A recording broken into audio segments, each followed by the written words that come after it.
Su familia acabó con su vida por abandonar a su marido violento y abusador con el que la habían obligado a contraer matrimonio. Banaz Mahmoud era una joven proveniente de una familia kurda iraquí que llegó a Gran Bretaña a pedir asilo cuando ésta tenía tan solo 12 años. Ella y sus hermanas eran sometidas a todo tipo de abuso por parte de su padre y su madre, que lo permitía, porque según ellos tenían que aprender a comportarse de acuerdo a la cultura de donde ellos provenían. Entonces Banaz fue obligada a contraer matrimonio a los 16 años y su marido era tan abusivo que la golpeaba y la violaba constantemente. En una de las visitas que Baka le hace a su hermana, esta le cuenta que él de hecho ni siquiera quiere que le lave la ropa en la lavadora, sino que lo tiene que hacer a mano y que ella tiene que estar ocupada en atenderlo a él y atender la casa. No tiene que tener espacio para nada más que para ello. Su hermana le pidió que huyera, pero ella le dijo que no era tan valiente.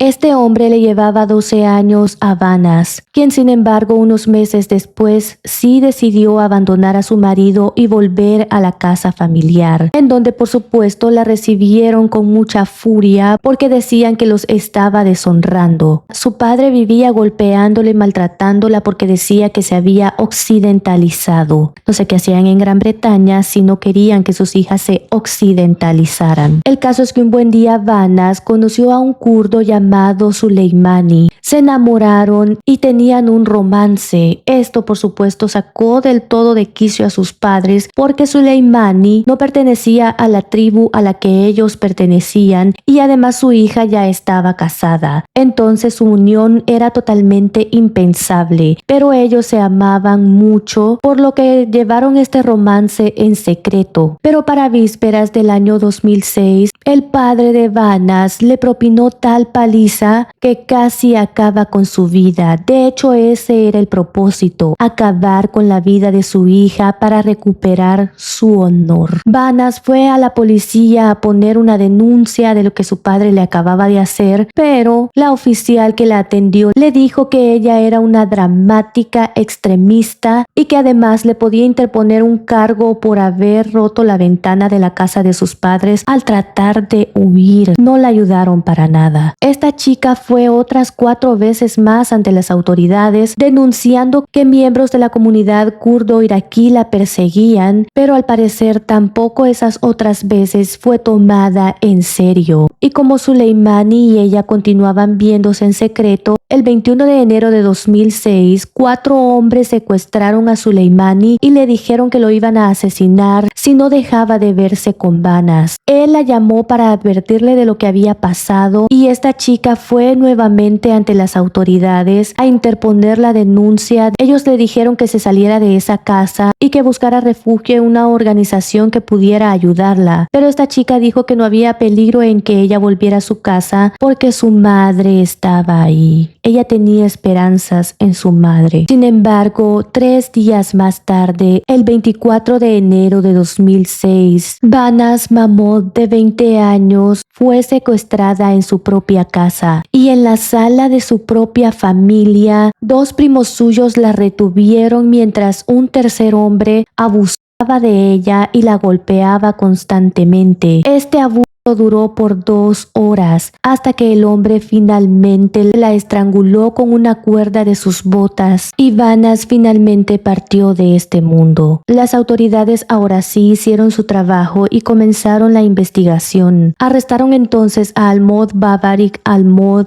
padre de Banaz, de 51 años en ese momento, y a su tío Ari Almod, de 50 años, quienes habían sido los que contrataron los servicios de los 2 primos y del otro hombre que llevaron a cabo este atroz crimen, y los arrestaron a los 5, pero no podían hacer su trabajo porque la familia estaba en contra de que esta investigación se llevara a cabo y conspiraban con su silencio. Finalmente ordenaron grabar las conversaciones de Mohamed Hama, el hacedor de este crimen, y ahí descubrieron con horror cómo él se jactaba de haber violado y lado a Banas y lo decía entre risas. Y cuando ya estaba todo por concluir porque no tenían el cuerpo de Banas y no podían levantar cargos entonces contra Hama y los demás, este hombre soltó un detalle muy importante que marcaría el rumbo de esta investigación. Él le dijo a la otra persona: ¿pusiste el congelador en el patio otra vez? Entonces la detective que llevaba el caso recordó que mientras ella estaba buscando pistas en un helicóptero, viendo si había tierra removida por la zona, ella recordó que había visto un congelador en el patio de una casa y fue así como fueron a dar con los restos de Banas, pero solo pudieron identificarla por registros dentales y por la cuerda que todavía se encontraba en su cuello. Estos hombres fueron sentenciados a cadena perpetua y la tragedia no terminó con Banas porque su novio Soleimani no pudo con tanto dolor y en 2016, a 10 años de este crimen, acabó con su propia vida. La familia de esta chica, no satisfechos con el horror que habían cometido, ni siquiera querían enterrar sus restos y la habían dejado en una esquina en una calle, mientras ellos se iban a rezar a otra mezquita. Pero por la presencia de las autoridades tuvieron que enterrarla, pero lo hicieron en una tumba sin nombre. Más tarde, organizaciones en pro de las mujeres iraquíes, junto con los oficiales que formaron parte de esta investigación, aunaron esfuerzos para enterrar los restos de Banas al-Mod en una tumba más digna.